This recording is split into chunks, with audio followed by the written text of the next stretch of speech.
Hey guys, this is Robert the Red Prince, and today we're going to be going to do another review, and it's the new Guardians of the Galaxy number 14. Now I want you to take just a quick second and look at this cover. Where my hand in right? Right here we've got the new Star-Lord in his costume from the upcoming Marvel movie, Guardians of the Galaxy, and we've got it's got some interesting guest star characters, Venom, Miss Marvel. Everybody is just looking, they're awesome in this comic, and it's a double-sized anniversary issue, which means it's got a couple other stories it wants to tell us. So let's dive right in. It's done by Brian Michael Bendis, the writer who put the Avengers on the map. It is a $4.99 book, so be prepared to pay a little bit extra for this one. But all in all, I particularly like this one. So here we go. It starts off with Star-Lord and his ship on the ship named Ship. Trying to get some disease, trying to get wrecked. And he's plagued by all this stuff that normally plagues us guys. We're thinking about girls, relationships, our ship. We're thinking about how our mattress isn't exactly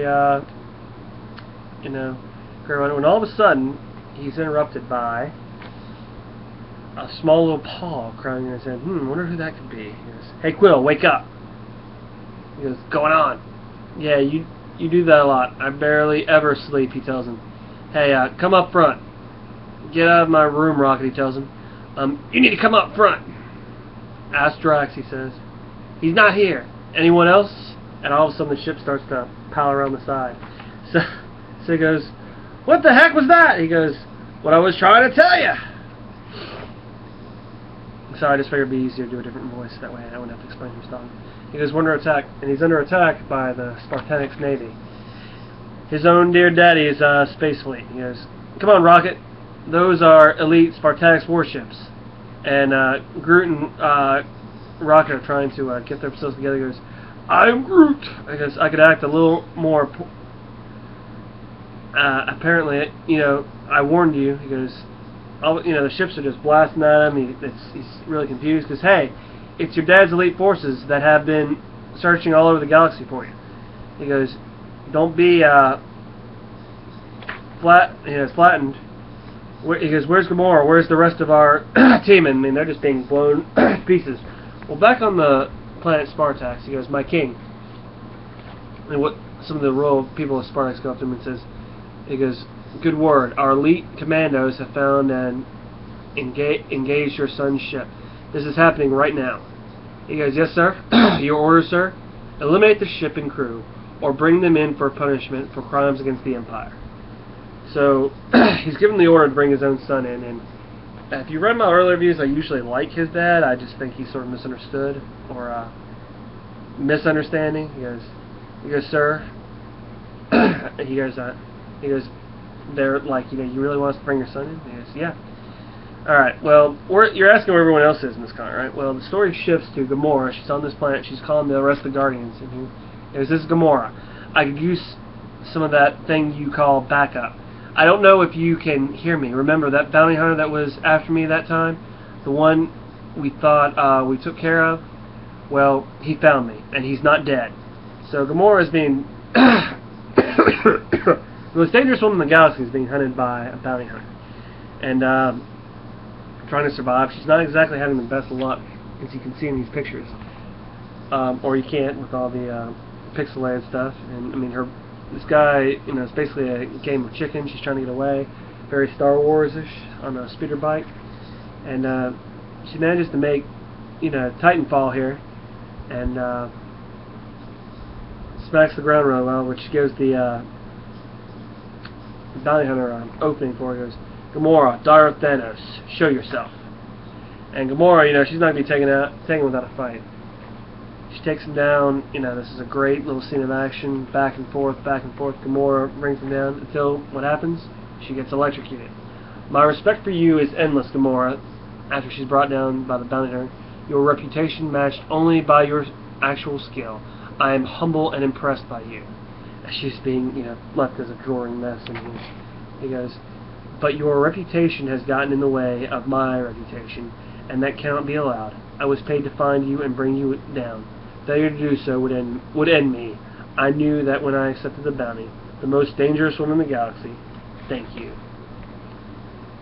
So, story switches back to another planet where Drax the Destroyer and the newly crowned Venom / Thompson are basically going through this alien marketplace.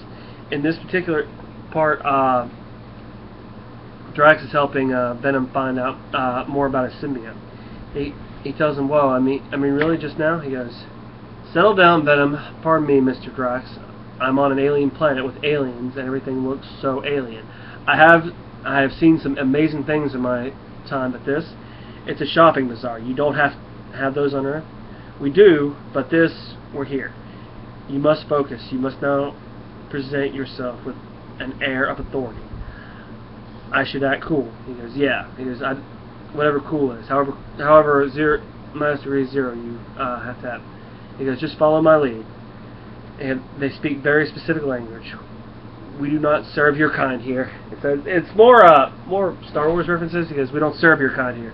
Me? He's talking about me. He goes, "You. We don't serve your kind here. Get your parasite out of my stores." He's talking about the symbiote. So apparently they've seen symbiotes before. And, the guy's not really happy about an Earther coming in his shop either. "You should watch your tongue, Crankle." "I don't have a tongue," Alien says. "And you need to get that parasite out of my store. I know what that is. I know where it came from. Does this make you feel better? Is that scroll metal?" "Aye." He goes, "Aye, wait. Where am I from? Stop talking." Drax tells him, "Stop talking. You're cramming my mojo." There's the alien right here is looking at all these gold coins. He's like, "How can I help you?" "My friend here needs a complete upgrade. We're buying weapons for me. It cannot be seen in public with. I can't be seen in public with those." He goes, "Those weapons you're carrying, I'm Drax. I'm the Destroyer. I can't be seen in public with those. But I like my gun. There's no other gun like it." Very Deadpool-esque moment here with Venom. "On Earth, that weapon may have had its charm, but if you are going to live and fight at my side, you are going to need better." "Is that an actual Earth weapon? Do you take trade?" He goes, "For an Earth weapon, you'd be better off trading at a toddler pavilion." He goes, "Are you saying that the weapon is a child's toy? You understand my proposal personally belittling point." I can't get that word out. Sorry, guys. "Where did you get an Earther with a parasite and a weapon?" "Stop calling me a parasite," he tells him. Flash, "Do you even know what system your parasite's from, Earthchild?" Well, when that happens, he goes, "The symbiote plant? Now I see why you keep him around. He's funny. Let's see. We don't want to give him anything too dangerous, so..." The guy loads him up on these newer weapons, and he keeps asking him, "Where are we going now, off this planet?" "I still can't believe I'm not on the one I live on," Venom tells him. What did that whatever that was back there mean about me and my..." "He's a Crankle, and he's a fool." I'm asking you, do you all know something about my symbiote that I don't know? I'm asking because I left everything in my life behind on Earth to come out here and help you be Guardians of the Galaxy. And I'm happy to do all that. I'm honored to be here. But if you know something about me I don't know, I think you owe it to me to tell me." And Drax tells him, he goes, "You speak well with the symbiote you wear. What exactly do you know of it?" "Yeah, I know it originally came from..." And all of a sudden, the moment is messed up by spartanex guards, as it was earlier. And Drax and Venom are being attacked by more bounty hunters, more spartanex. And they manage to get, a ceiling ball on Drax right here. They start hoisting him up. They're not exactly after Venom, but they blast him anyway for good measure.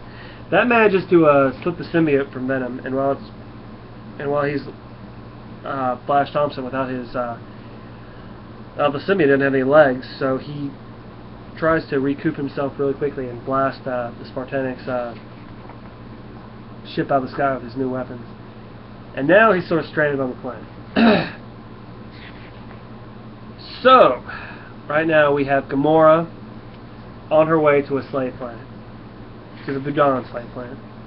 And we find Peter Quill in the home of his, in the royal planet of Spartax, where he's waiting to talk to his father.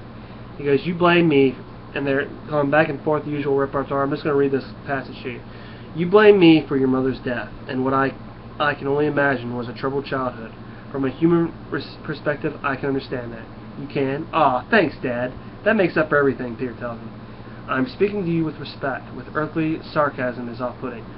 Okay, no sarcasm. The reason I might blame you for my mother's death and my, as you called it, troubled childhood was because you came to Earth and knocked up my mother and you left. And when the Budang came to kill us in their attempt to get at you, killing her, orphaning me, where were you?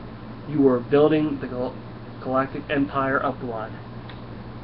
He goes, I was at war, he tells him. Please. Protecting the galaxy. Please. Keeping you and your mother on Earth was keeping you safe. Yeah.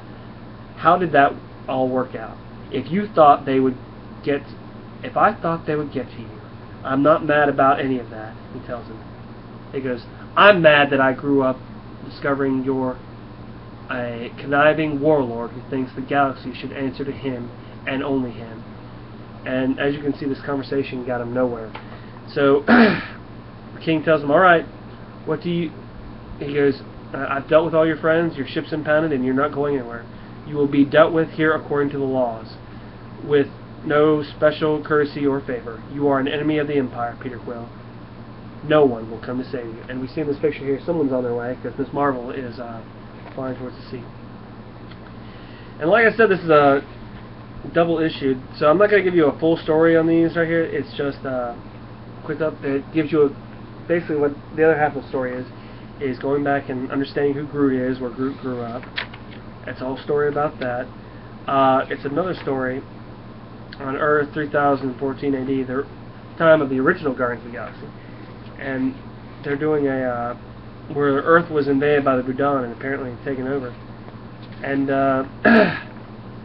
it basically takes us to the future where we meet the original Guardians of the Galaxy again. So maybe they're going to do an offshot, maybe an original Guardians of the Galaxy book. It's great art through there. I'm going to take a chance to reread everything. All right, guys. So that's it for Guardians of the Galaxy number 14. I like this issue. The story for the main story was really short, but I got several pages of art, and it's okay. It's not exactly, to me, I don't think it's worth the $4.99 price tag. But not bad. I'm going to give the actual story, the story that I read, give it a 4.5. And the art, I'm going to give as always, a 5. I mean, you can't beat the way these things are drawn in this one. It's just great. Alright guys, well, that's your Redneck review from Robert, the Red Prince. And from all of us here at Redneck Reviews, I want to thank you all. If you're wondering about why the DC stuff hasn't come on, Lane has been really busy trying to work through his preaching stuff. And but we'll get back to those here soon. But until then, you can pick up and subscribe to my channel if you'd like. Alright guys, well thank you so much again, and God bless you all. Bye-bye. And leave us some comments if you'd like, please.